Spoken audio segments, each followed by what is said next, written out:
সীমা একদিন এক হাঁড়ি পাতিল বিক্রেতার থেকে একটা সুন্দর হাঁড়ি কিনে তার বাড়ি ফিরে যাচ্ছিল। তখন এক চোর এসে সীমার থেকে হাঁড়িটা নিতে চায়, কিন্তু সীমা হাঁড়ি না দিতে চাওয়ায় সেই চোর সীমাকে মেরে ফেলে।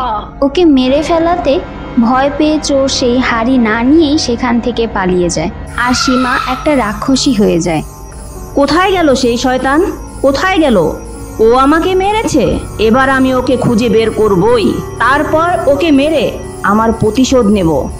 তারপর রাক্ষসী সেখানে পড়ে থাকা হাঁড়িতে লুকিয়ে পড়ে, আর হাঁড়িটা সেখানেই পড়ে থাকে। সেই গ্রামের পাশের গুহায় কয়েকটা ডাকাত থাকতো। তারা সবসময় ভিন্ন ভিন্ন গ্রামে ডাকাতি করত, আর তাদের ডাকাতি করে নিয়ে আসা সম্পদ তাদের গুহায় লুকিয়ে রাখত।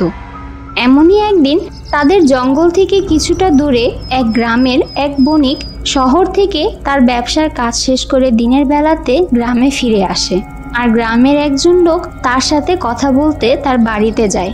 আরে রামু দাদা, শহর থেকে কবে ফিরে এলে? তুমি তো ভাই খুব ভালো ব্যবসা করছো মনে হচ্ছে। এই তো আজই ফিরে আসলাম দাদা, আর তোমাদের দোয়াতে ব্যবসা ভালোই চলছে। সব সম্পদ কি একাই শেষ করবে? গ্রামের সবাইকে তো কখনো দাওয়াত দিতে পারো। অবশ্যই, একদিন তোমাদের সবাইকে দাওয়াত করব।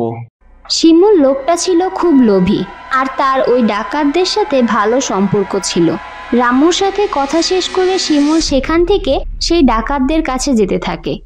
আরে আজ তো খুব ভালো একটা খবর জানতে পারলাম, যাই এই খবরটা ডাকাত সর্দারকে দিয়ে আসি, তাহলে আমারও কিছু লাভ হবে। শিমুল হাঁটতে হাঁটতে জঙ্গলের কাছে আসতেই দেখে সেখানে একটা হাঁড়ি পড়ে আছে। এটা দেখে শিমুলের খুব লোভ হয়, আর ও সেই হাঁড়িটার কাছে যায়। আরে বাহ, এটা তো খুব সুন্দর একটা হাঁড়ি। এটা বাড়িতে নিয়ে যাব নাকি? হাঁড়িটা দেখে তো স্বর্ণের মনে হচ্ছে।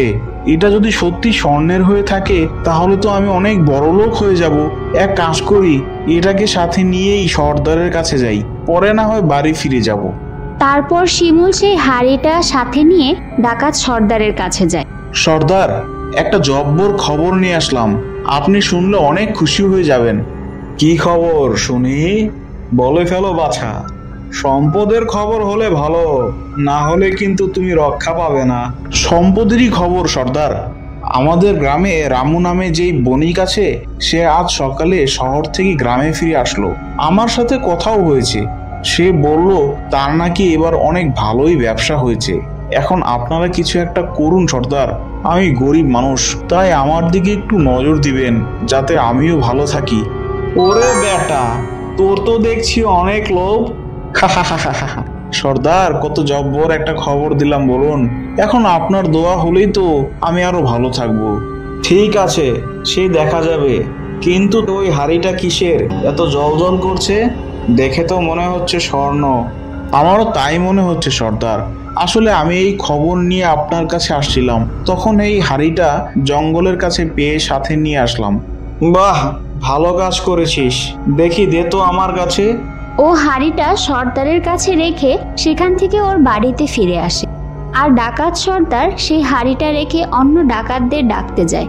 কিছুক্ষণ পর সর্দার তার সাথে আরো কয়েকজন ডাকাতকে নিয়ে গুহা থেকে বেরিয়ে আসলে দেখে সেই হাঁড়ি থেকে একটা রাক্ষসী বেরিয়ে আসছে। মনে হচ্ছে এবার কাউকে শিকার করার সুযোগ পেলাম। এটা তো একটা রাক্ষসী। এই হাড়ি থেকে তো একটা রাক্ষসী বেরিয়ে আসলো। এখন আমাদের কি হবে? কে রে? কে এখানে চেঁচামেচি করছে? আরে এই তো পেয়েছি তোদের। তোরাই তাহলে এখানে চেঁচামেচি করছিলি? বেশ ভালোই হয়েছে, তোরাই আমাকে সেদিন মেরেছিলি তাই না? আজ আমি তোদের কাউকেই ছাড়বো না।